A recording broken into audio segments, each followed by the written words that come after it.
12th computer application 14th chapter open source software. Open source software so நம்ம பார்க்கக்கூடிய topic பார்த்தோன்னா NRCFOSS. So இதனுடைய செயல்பாடு என்ன அப்படின்றத பற்றி நம்ம பார்க்க போகிறோம். ஸோ அது மட்டும் இல்லாமல் ஏன் நம்ம ஓப்பன் சோர்ஸ் சாஃப்ட்வேர் அப்படின்னு பண்ணால், அதாவது ஒரு குழு வல்லுநர்களாக சேர்ந்து ஒரு மென்பொருளை தயாரிக்கப்பட்டு மற்ற யூசர்ஸ் இலவசமாகவே அக்சஸ் பண்ணிக்கலாம். அப்படி அக்சஸ் பண்ணும்போது அந்த செயல்பாட்டினுடைய அந்த சாஃப்ட்வேருடைய பார்த்தோன்னா ப்ராசஸ் பார்த்தோன்னா வச்சுக்கோ ஒரு தெளிவான ஒரு இயக்கத்தோடு செயல்படக்கூடியது அப்படின்றத பற்றி நம்ம ஈஸியாக அனலைஸ் பண்ணுவோம். ஒன்று அது மட்டும் இல்லாமல் நெட்வொர்க்கில் நம்ம யூஸ் பண்ணும்போது நெட்வொர்க்கை பயன்படுத்தும் போது எந்த இடத்துல ப்ராப்ளம் ஏற்படுகிறது அப்படின்னு சொல்லி அது ஈஸியாக கண்டுபிடிப்பதுன்னு அது அந்த ப்ராப்ளத்தை கண்டுபிடிப்பது ரொம்ப கஷ்டமாக இருக்கும். சரிங்களா?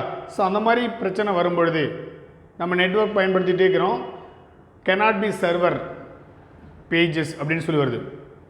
அப்போ அந்த பேஜஸில் அது சர்வர் எக்ஸிக்யூட் ஆகலன்றது எக்ஸிக்யூட் ஆகலன்னா இயக்கப்படலை அப்படின்னு சொல்லி உனக்கு மெசேஜ் வருது. நிறைய மொபைலில் பார்த்தோன்னா நம்ம நோட்டிஃபிகேஷன் சொல்லி வரும், நோட்டிஃபிகேஷன் சொல்லி. ஸோ அந்த நோட்டிஃபிகேஷன்ஸினுடைய பர்பஸ் என்னென்ன சார் அப்படின்னு பார்த்தோன்னா, நிறைய நெட்வொர்க்கில் ப்ரோட்டோகால் இருக்கலாம், சிஸ்டம் சர்வர் இருக்கலாம், தென் கம்யூனிகேஷன் ப்ரோட்டோகால்ஸ் இருக்கலாம், file transaction protocols, control protocols எல்லாமே இருக்கக்கூடிய சேர்ந்து செயல்பட்டு தான் நெட்வொர்க்கு. ஸோ ஆல்ரெடி நம்ம எக்ஸாம்பிள்ஸ் அண்ட் நெட்வொர்க் ப்ரோட்டோகால்ஸ் அப்படின்றத பற்றி பார்த்துருக்கோம். ஸோ அதில் முக்கியமான இம்பார்ட்டன்ஸ் நெட்வொர்க் சாஃப்ட்வேர் மெசேஜில் பார்த்தோன்னா, தென் அதில் இம்பார்ட்டன்ட் நியூஸஸாக உனக்கு தரக்கூடிய பார்த்தோன்னா நோட்டிஃபிகேஷன். ஸோ இந்த நோட்டிஃபிகேஷனுடைய பர்பஸ் என்ன சார் அப்படின்னு கேட்டால், ஒரு நெட்வொர்க்கில் ஹார்ட்வேர் அண்ட் சாஃப்ட்வேர் கரெக்டாக செயல்படுகிறதா இல்லையா அப்படின்னு சொல்லி, செயல்படுகிறது அப்படின்னு சொன்னால் சக்ஸஸ்ஃபுல்லி ஹார்ட்வேர் அண்ட் சாஃப்ட்வேர், தென் அப்படி இல்லைன்னா சாஃப்ட்வேரோ ஹார்ட்வேரோ என்ன ஃபால்ட்டுன்னு சொல்லி உனக்கு அந்த மெசேஜை ரிசீவ் பண்ணக்கூடியது இந்த notifications. So another one news அப்படின்னு பார்த்தீங்கன்னா அலாட் மெசேஜ்.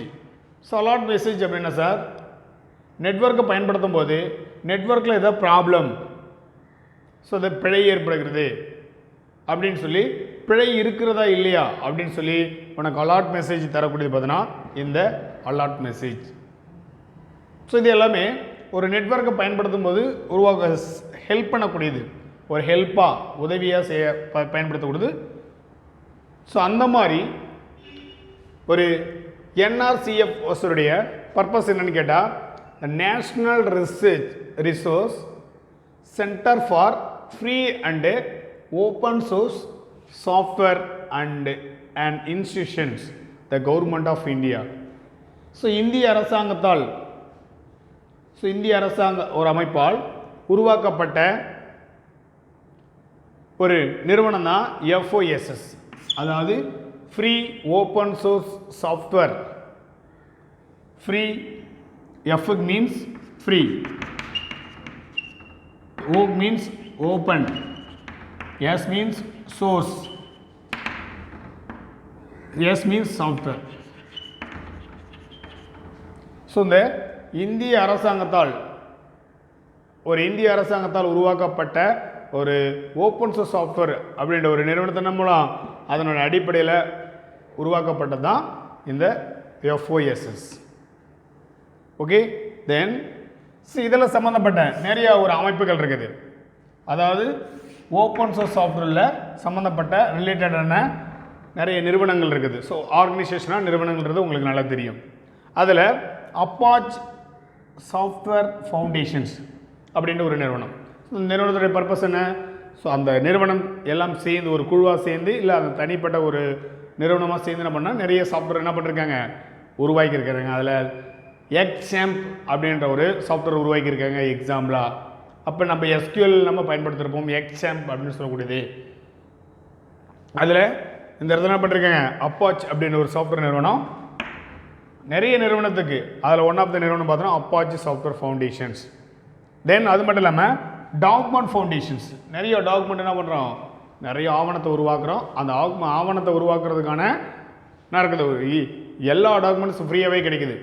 இப்போ ஏதாவது ஒரு நெட்டில் போய் ப்ரௌசிங் பண்ணும்போது நீ ஒரு சாஃப்ட்வேரில் ஒரு வெப்சைட்டை நம்ம என்ட்ரி பண்ணாலே அதில் நிறைய டாக்குமெண்ட்ஸ் உங்களுக்கு அப்பியர் ஆகுது. அதுமாதிரி டாக்குமெண்ட் ஃபவுண்டேஷன்ஸ் ஒரு நிறுவனம் இருக்குது. அதுக்கப்புறமா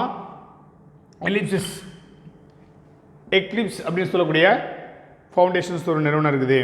அதுக்கப்புறமா ஃப்ரீ சாஃப்ட்வேர் ஃபவுண்டேஷன்ஸ், எந்த ஒரு சாஃப்ட்வேருமே இலவசமாக கிடைக்கக்கூடிய ஒரு நிறுவனம் ஃப்ரீ சாஃப்ட்வேர் ஃபவுண்டேஷன்ஸ். அதுக்கப்புறம் லினக்ஸ் ஃபவுண்டேஷன்ஸ், நிறைய பெரிய பெரிய இன்டர்நேஷ்னல் கம்பெனி எல்லாமே நம்மளுடைய பிஸ்னஸ் ஆகக்கூடாது, ரொம்ப ஃபாஸ்ட்டாக இருக்கணும், எந்த ஒரு டிரான்சாக்ஷன் ஆகக்கூடாது, இதாகக்கூடாது, பிரேக் ஆகக்கூடாது அப்படின்ற பர்பஸ்க்கு நிறையா லினக்ஸ் பயன்படுத்திருப்போம். அந்த லினக்ஸுடைய வேர்சஸ் நிறையா இருக்குது. அதில் லினக்ஸ் ஃபவுண்டேஷன் ஒரு நிறுவனம் தனியாக இருக்கிறது. அது மட்டும் இல்லாமல் ஓப்பன் கோர்ஸ் வேர் கான்சார்டியம் அப்படின்னு சொல்லக்கூடியது. இப்போ எல்லாமே நிறையா கோர்சஸ் பேஸ் பண்ணி கான்சார்டியம் உருவாக்கி வச்சுருக்காங்க. அது மட்டும் இல்லாமல் ஓப்பன் சோர்ஸ் இன்ஸ்டிடியூட் அப்படின்னு சொல்லி பல்வேறு விதமான ஓப்பன் சாஃப்ட்வேர் ரிலேட்டடான ஆர்கனைசேஷன்ஸ் இருக்கிறது. ஸோ அது மட்டும் இல்லாமல் BOSS அப்படின்னா என்ன சார் அப்படின்னு பார்த்தீங்கன்னா, BOSS அந்த BOSS உடைய பர்பஸ் என்ன அப்படின்னு கேட்டீங்கன்னு, அதாவது centre for development advanced computing அப்படின்ற ஒரு நிறுவனத்தினுடைய அமைப்பால் உருவாக்கப்பட்டது தான் BSS. Bharat operating system solutions அப்படின்ற ஒரு அமைப்பானது இந்தியா, அதாவது என்னது அமைப்பானது develop in India by centre for development advanced computing அப்படின்ற ஒரு நிறுவனத்தால் என்ன பண்ணுது, உருவாக்கப்பட்டது. ஓகே, ஸோ அது எதுக்கு சார் அப்படின்னா, the help to promote use the open source software in India. அப்போ இந்த இந்திய லெவலில் இருக்கக்கூடிய இலவசமாக கிடைக்கக்கூடிய ஓப்பன் சோர்ஸ் சாஃப்ட்வேர், திறந்த வெளியில் கிடைக்கக்கூடிய ஓப்பன் சோர்ஸ் சாஃப்ட்வேர்ஸ் எல்லாமே பயன்படுத்துறதுக்காக உருவாக்கப்பட்டு அது ஹெல்ப்பாக இருக்கக்கூடியதான் இந்த சென்டர் ஃபார், அதாவது BOSS, Bharat operating system solutions அப்படின்னு ஒரு நிறுவனம் இருக்குது. இந்த அமைப்பை யார் டெவலப் பண்ண அப்படின்னு பார்த்தீங்கன்னா, centre for development advanced computing அப்படின்னு ஒரு நிறுவனம் உருவாக்கப்பட்டது. இதில் பார்த்தீங்கன்னு வச்சுக்கோ, it supports many Indian languages. இதில் நிறைய பலவிதமான இந்திய மொழியில் என்ன வருது, ஆதரிக்கக்கூடியதாக இருக்கிறது. இந்தியாவில் என்னென்ன மொழிகள் இருக்கிறதோ அனைத்து மொழிகளையும் அது ஆதரிக்கக்கூடியதாக இருக்கிறதாக இருக்கக்கூடியது இந்த BOSS. BOSS உடைய விரிவாக்கம். சார் இது மேபி 2 மார்க்கில் கேட்கலாம், இல்லை 3 மார்க்கில் கேட்கலாம். ஓகே, ஸோ 1 மார்க் கூட கேட்குறதுக்கு சான்சஸ் இருக்குது. Then open source software developers. இந்த ஓப்பன் சோர்ஸ் சாஃப்ட்வேர் டெவலப்பர்ஸ் அப்படின்போது OSS, அதாவது project are the collaborations opportunities that improve the skills and building the connections. ஒரு அடிப்படையினுடைய இணைப்புகளையோ இல்லைனுடைய திறமையை வச்சு என்ன பண்ணுவோம், ஒரு வாய்ப்புகளை பயன்படுத்தி எந்த ஒரு குழப்பம் இல்லாமல் அந்த ப்ராஜெக்ட் என்னது இருக்கக்கூடியது. ஸோ எந்த இது, இந்த connections in the field. So அது மட்டும் இல்லாமல் நிறைய டொமைன்ஸ் நம்ம டெவலப்மெண்ட் பண்ணுறோம். டொமைன்ஸ் அப்படின்னாலே லாஸ்ட் இயர் என்ன பண்ணுறோம், லாஸ்ட் வீடியோவில் DNS அப்படின்ற வீடியோ நம்ம MCP கிளாஸில் பார்த்துருப்போம். இப்போ MCP கிளாஸில் டொமைன்ஸ் அப்படின் போது ஒரு வெப்சைட் அட்ரஸ் கொடுக்குறோம், www அப்படின்றது protocol.tnschool.in சொல்லி கொடுக்குறோம், .com கொடுக்குறோம். அப்போ DN ஸ்கூல் அப்படின்றது டொமைன் நேம். அப்போ டொமைன் நேமில் நிறைய என்னது, கண்ட்ரி லெவல் டொமைன் நேம்ஸ் இருக்குது, டாப் லெவல் டொமைன் நேம்ஸ் இருக்குது, என்னது ஜென்ரல் லெவல் டொமைன் நேம்ஸ் இருக்குது, பல்வேறு டொமைன் நேம்ஸ் இருக்குது. Domain name the domains that developer can contribute, அதாவது பங்களிப்பார். யாருன்னா ஓப்பன் சோர்ஸ் சாஃப்ட்வேர் சேர்ந்து என்ன பண்ணுவாங்க, நிறையா பிரித்து வச்சுருக்காங்க. அதில் பார்த்தீங்கன்னா ஃபர்ஸ்ட் ஒன்று கம்யூனிகேஷன்ஸ் டூல்ஸ், அதாவது பகிர்ந்து கொள்ளுதலுடைய கருவிகள் சொல்லணும், கம்யூனிகேஷன் டூல்ஸ்னு சொல்லி. இன்னொன்று டிஸ்ட்ரிபியூஷன்ஸ் ரிவிஷன்ஸ் கண்ட்ரோல் சிஸ்டம். டிஸ்ட்ரிபியூஷனாக பகிர்வு அப்படின்னு இந்த பங்களிப்புன்னு சொல்லலையா, எல்லாத்தையும் ஷேர் பண்ணிக்கிறது. அப்போ டிஸ்ட்ரிபியூஷன்ஸ் ரிவிஷன்ஸ் ஆஃப் கண்ட்ரோல், அது கட்டுப்பாட்டு அமைப்புகளுடன் செயல்படக்கூடியது. இன்னொன்று, ஏதாவது பிழைகள் இருக்குதா அப்படின்னு சொல்லி இந்த பக் ட்ராக்கர் அப்படின்னாலே பிழை கண்காணிப்பாளர்னு சொல்கிறது. Bug BG bug trackers and task list. அப்போ பிழைகள் ஏதாவது இருக்குதுன்னா அந்த பிழைகளை கண்டுபிடிப்பது சொல்லக்கூடியது யாருன்னா பக் ட்ராக்கர்ஸ்னு சொல்லுது. ஒரு கம்யூனிகேஷன் பண்ணிக்கிறோம், அதில் ஏதாவது பிரச்சனைகள் இருந்துச்சுன்னா டிஸ்ட்ரிபியூட் பண்ணக்கூடியது எது பார்த்தீங்கன்னா அது கட்டுப்பாடு விதிக்கூடியது இந்த டிஸ்ட்ரிபியூஷன்ஸ் ரிவிஷன்ஸ் கண்ட்ரோல் சிஸ்டம். நிறையா கம்யூனிகேஷன் பண்ணுறதுக்கு டூல்ஸ் இருக்குது. தோடுன்னு பார்த்தோன்னா பிழைகள் ஏதாவது இருந்துச்சுன்னு வச்சுக்கோ, அதை கண்காணிக்கக்கூடியது பக் ட்ராக்கர்ஸ்.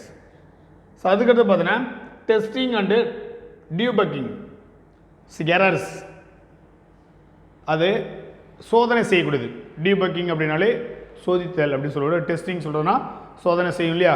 அப்போ ஒரு பிரச்சனையின் பிழைகள் இருக்குன்னா அந்த பிழைகளை வந்து சோதித்து மறுபடியும் எந்த ஒரு எரர் இல்லாமல் உருவாக்கக்கூடிய ஒன் ஆஃப் த டூல்ஸ் பார்த்தீங்கன்னா testing and debugging. It's also the open source சாஃப்ட்வேரோட டெவலப்பர்ஸ்.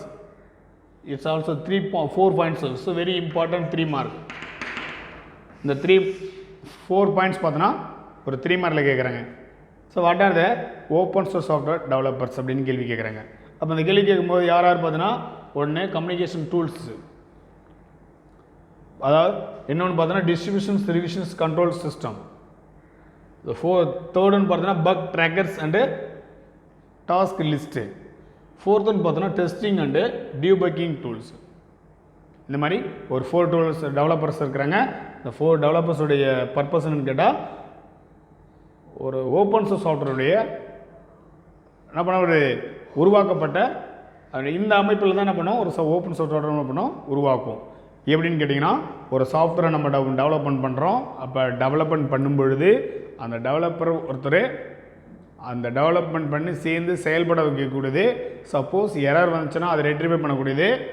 அது மறுபடியும் அது பிரச்சனை வந்துச்சுன்னா அதை சால்வ் பண்ணி அப்புறம் திரும்ப அதை யூசர்ஸ் வந்து நல்லா சக்ஸஸ்ஃபுல்லாக எக்ஸிக்யூட் பண்ணுறது பயன்படுத்த மாதிரி செயல்பட வைக்கிறது ஒன்றாங்க. ஓகே, ஸோ இந்த மாதிரி உருவாக்கக்கூடிய தான் ஓப்பன் சோர்ஸ் சாஃப்ட்வேரோட டெவலப்பர்ஸோட பர்பஸ். ஸோ இந்த வீடியோவில் நம்ம என்ன தெரிஞ்சுட்டு பார்த்தீங்கன்னா ஒரு ஓப்பன் சோர்ஸ் சாஃப்ட்வேருடைய ஆர்கனைசேஷனுடைய என்ஆர்சிஎஃப்னுடைய பர்பஸும் பியூஎஸ்ஸுடைய பர்பஸும், அது மட்டும் இல்லாமல் what are the open source software developers 4 types இருக்குது. ஓகே, இதை பற்றி இந்த வீடியோவில் நம்ம தெரிஞ்சிருக்கோம். ஸோ அடுத்து